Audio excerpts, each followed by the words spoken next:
안녕하세요. 오늘 부산 오션클래스 첫 강의를 맡은 최재선입니다. 제가 오션테크라는 그런 해양과학기술, 특히 이제 혁신기술에 관련된 그런 업무를 지금 6년째 하고 있기 때문에 그런 데서 받은 인사이트를 정리를 해서 오늘 여러분들한테 소개시킬 내용들이 이 화면에서 보시는 것처럼 그녀에게 일어나는 일들, 이런 식으로 이제 제목을 잡아서 말씀을 드릴게요. 이 선박의 일생이라는 거는 이제 모파상이 지은 소설, 그 여자 일생 거기에서 이제 따온 거고요. 그다음에 그녀에게 일어난 일에서 그녀라는 거는 우리가 통상 이제 그 선박을 얘기할 때 여성 명사로 이제 통칭이 되기 때문에 선박의 건조부터 폐선까지 전 과정을 이제 말씀을 드릴 거고요. 첫 번째 부분은 선박이 어떻게 만들어졌고, 그다음에 어떻게 이제 오퍼레이팅 되면서 어떻게 폐선을 거치는지 그런 라이프 스타일에 관련된 부분을 중점적으로 말씀을 드릴 거고요. 선박은 결국은 해군 쪽하고 항만 쪽에 관련해서 여러 가지 이제 비즈니스 모델이 많이 만들어지는데 그런 부분과 관련해서 최근에 어떤 변화가 어떻게 일어나고 있는지, 그다음에 우리나라 해군하고 항만 쪽의 그 대항은 어떻게 이루어지고 있는지 그런 쪽을 이제 2장에서 중점적으로 다뤘고요. 3장은 이제 트렌드 변화 쪽이라고 이렇게 이해하시면 될 것 같습니다. 선박의 그 생애를 전체적으로 이렇게 관통을 해보면은 해운사에서 또는 선주에서 선박을 이제 발주하는 첫 번째 과정이 시작이 되고요. 5월 이제 조선소에서 이제 선박 수주 계획을 한다 그러면은 이제 국내 조선소 또는 발주처의 그 사행에 따라서 외국 조선소 이런 쪽에서 선박을 짓게 되겠죠. 그래서 대략 이제 1년 6개월에서 2년 정도의 그 공사를 진행하면은 선박을 처음에 이제 바다에 띄우는 진수식하고 명명식을 개최하게 됩니다. 그런 다음에 이제 시운전을 거쳐서 이상이 없으면은 선박을 이제 발주처인 해운회사 또는 선주회사한테 넘겨주는 그런 과정을 거치고요. 해운회사 쪽에서는 이제 그 선박을 받아가지고 화물을 짓든지 또는 그 여객을 싣든지 여러 가지 비즈니스 쪽에 활용하는 그런 과정을 거치게 됩니다. 근데 중간에 아시는 것처럼 이제 처음에 발주된 선박이라 하더라도 운항하는 과정에서 여러 가지 그 국제적인 그 기술 트렌드라든가 뭐 규제 조치 이런 거가 뒤따른다 그러면은 부분적으로 이제 레트로핏이라는 개조 과정을 거치게 되고요. 그렇게 해서 대략 한 25년에서 한 30년 동안 이제 선박을 운항하다 보면은 이제 나이가 이제 올드해져 버리니까 전국적으로는 폐선 과정을 거치는 이런 이제 생애 주기를 갖추는 것이 선박의 기본적인 라이프 스타일이라고 이렇게 말씀드릴 수가 있겠네요. 여기 이제 화면에 보시는 거는 이제 2020년에 우리나라에서 이제 그 건조한 당시로서는 세계에서 가장 큰 컨테이너 선박이거든요. 이게 그 HMM의 알레시라스라고 명명되어 있는 컨테이너 선박이고요. 그 당시에 이게 이 컨테이너 선박에 실을 수 있는 컨테이너 박스 수가 24,000개 정도니까 엄청나게 대량 화물을 실을 수 있는 그런 선박이죠. 이 선박의 규모가 얼마나 큰지는 왼쪽에 그 노랗게 보이는 이제 기관실, 엔진룸을 보시면 알 수 있을 것 같아요. 자세히 이렇게 보시면은 엔진룸이 전체적으로 이제 그 노란색으로 이렇게 되어 있는데 여기 앞쪽에 그 기관 담당을 하시는 부분이 이제 두 분이 지금 그렇게 앉아가지고 체크하는 그런 모습이 보이세요. 근데 그분이 극히 조그맣게 보일 정도로 이제 엔진룸이 상당히 크거든요. 그 다음에 이제 선박, 특히 이제 배를 움직이는 경우에는 이제 어떤 지역이 됐든 항만에 이제 접안하고 이완하는 그런 문제가 있으니까 화물을 싣고 내릴 때 화물을 처리하기 위해 있는 여러 가지 서비스과 관련해서 비즈니스 모델도 나오고 항만 운영 관련돼서 이제 여러 가지 관리할 수 있는 그런 이제 일들이 많이 벌어진다 이렇게 보시면 될 것 같고요. 그다음에 이제 배를 짓기 위해서는 이제 그 해운 회사들이 자체 비용을 100% 투입해서 배를 지면 가장 좋은데 그런 경우는 사실은 거의 없죠. 그래서 어떤 형태든지 뭐 수출입은행이든지 이런 금융기관을 통해서 배 짓는 비용을 이제 빌려가지고 배를 짓고 그다음에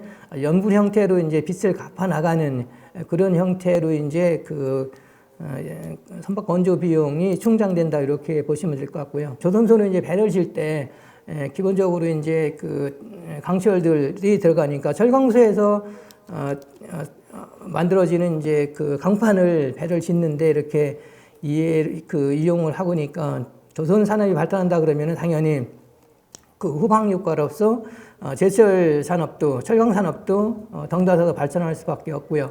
그래서 우리나라가 이제 그 글로벌 그 넘버원 또는 넘버 투의 뭐 조선 강국이 된 것도 포철에서 그 철강 제품을 만들었고 그 철강 제품을 가지고 배를 짓는 데 활용했기 때문에 선순환 효과가 났다 이렇게 보시면 될 것 같습니다. 그래서 단순히 배 한 척이 움직이는 것이 중요한 게 아니라 해운을 하려 그러면은 거기에 선원도 있고 그다음에 금융이라든가 물류라든가 항만이라든가 이런 제철 같은 여러 가지 그 전방 후방 관련 산업들이 같이 맞물려 있기 때문에 선사 하나가 파산한다 그러면은 거기에 미치지 않고 다른 부분까지 연쇄적으로 악영향을 미친다 이렇게 보시면 될 것 같습니다. 여기 보시는 것처럼 이제 선박을 폐선할 때도 이제 그냥 폐선하면은 환경적으로 이제 여러 가지 문제가 생기니까 국제 해사기구에서 이제 선박 해체 및 리사이클에 관련된 협약을 별도로 제정한 거예요. 그래서 선박을 부수더라도 그 협약에 맞춰서 선박을 해체하고 그다음에 리사이클할 수 있는 부분은 최대한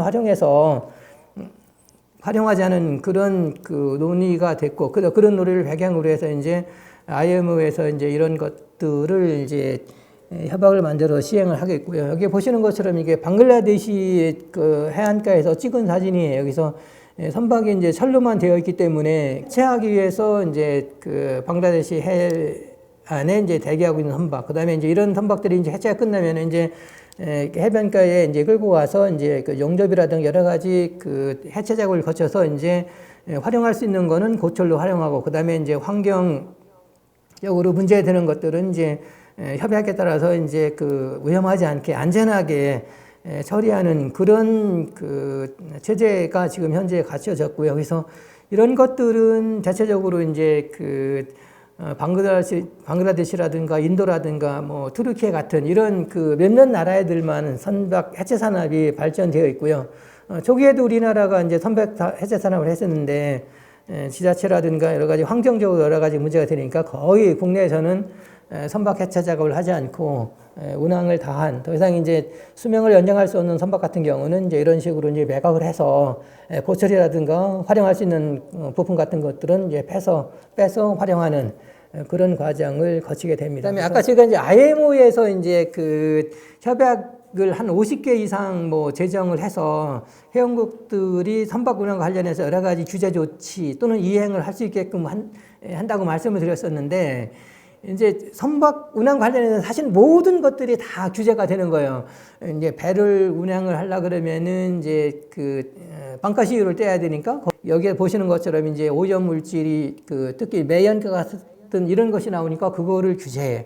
그다음에 이제 유조선에다가 그 원유를 싣고 다닌다든가 또는 이제 정제를 싣고 다니는 경우에 배가 충돌하는 경우에 기름이 바다에 유출되는 것을 방지하기 위해서 해양오염 방지 협약도 만들고 그다음에 선박의 선원들이 이제 그 생활하수, 선박하수를 배출할 때 일반적 그냥 막 배출하는 게 아니라 일정하게 처리해서 배출하도록 하는 그런 부분도 있고 선박에서 이제 사용되는 쓰레기를 처리할 때도 그냥 무조건 배에 투기하는 것이 아니라 더스크박스에 넣어가지고 배가 그 항만에 정박하는 경우에 일정하게 처리할 수 있는 그런 것들 이런 식으로 해서 여러 가지 이제 규제 조치들이 이제 많이 나왔고요.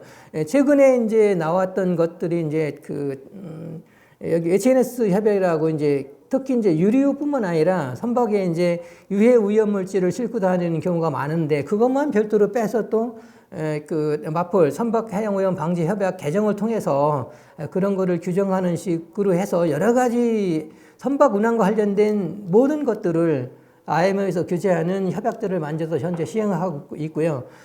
현재 이제 딱 하나 남아 있는 건 뭐냐면 선박 운항하는 과정에서 이제 소음이 많이 발생하는데 그러면은 소음을 어떻게 줄이고 어떻게 규제할지 그것만 이제 남아 있다고 이렇게 보시면 될 것 같아요. 스페인의 빌바오항, 우리나라 이제 도시재생 또는 항만재생 쪽 관련해서 벤치마킹 할 수 있는 그런 대상으로 이제 빌바오 같은 경우는 사실은 이제 석탄 항만이었었죠. 근데 이제 석탄을 더 이상 태우지 못하니까 산업 기능이 쇠퇴하고 그다음에 이제 기능을 우리가 활용하기 위해서 여러 가지 전략을 추진하게 되는데 국해남 미술관을 유치하면서 이렇게 이제 새롭게 짓고 그렇게 하면서 여기다가 한 연간 한 100만 명 정도의 이제 관광객들을 유치하면서 그 지역 경쟁도 살리면서 폐해 산업 유산으로 남겨졌던 부분들을 다시 살리는 그런 사업으로 지금 하고 있고 여기에는 그 유명한 그 루이즈 부르자가 그 만든 이제 그 유명한 엄마, 마망이라는 그 왕거미 시리즈가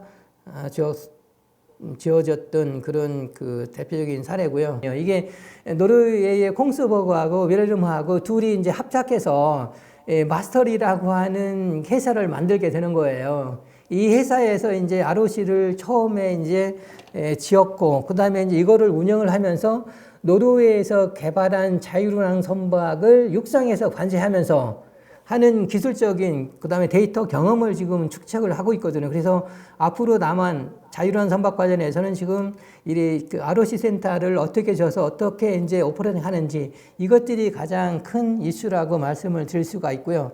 우리나라도 이제 최근에 이것 관련해서 여러 가지 기술적인 투자를 하고 있는 것으로 알고 있습니다. 이게 성경에 나오는 노아의 방주는 사실은 바지선이었거든요. 근데 이제 그 노아의 방주 이하에 이제 파피루스로 만들어진 배가 만들어지고, 그 다음에 파피루스는 당연히 종이잖아요. 그 다음에 그 뒤에 이제 나무로 만들어진 배가 만들어지고 쇠로 만들어지는 배가 나오면서 여러 가지 이제 선박 기술이 발전하면서 오늘에는 이제 자율운항 선박이 개발이 됐는데, 그때마다 글로벌 물류 지도가 다 바뀌었거든요. 그래서 이제 최근의 트렌드는 우리나라가 특히 중국, 일본이 그 극동 3개국이 세계 조선 시장을 장악을 하고 있었는데, 이 자율운항 선박, 디지털 선박, 그다음에 친환경 선박이 개발되면서 실질적으로 이제 그런 첨단 기술들은 다시 노르웨이라든가 유럽 쪽으로 지금 옮아가고 있거든요. 그래서 그런 부분들이 우리가 정확하게 대응을 하지 못한다 그러면은 또 물류 지도가 지금까지 그 선박과 조선과 관련해서는 이제 극동상국이 장악했던 것들이 다시 유럽 쪽으로 이제 갈 가능성도 있다, 이렇게 판단이 지금 되고 있어요. 그래서 이제 격변의 시기라고, 대변혁의 시기라고 지금 얘기를 하고 있는데, 이 물류 지도가 바뀔 때 우리가 과연 어떤 스탠스를 가지고 가는 것이 가장 정확한지 요거를 이제 판단을 하고, 그다음에 새롭게 맞춰서 물류 지도가 변할 때 우리가 어떤 전략을 갖고 가야 될지를 이제 지금 판단할 시기가 아닌가 싶은 생각을 들었고요. 마지막으로 제가 정리하자 그러면은, 배는 여러 가지 상징적 효과가 많습니다. 그래서 실질적으로 이제 우리 가슴 속에 있는 배, 이 배 말고요. 실질적으로 이제 그 배가 어디에 있는지 내 마음 속에 그 배를 하나 꼭 갖고 있어야 될 필요가 있지 않나 싶은 생각이 좀 들었고요. 그래서 마치겠습니다. 고맙습니다.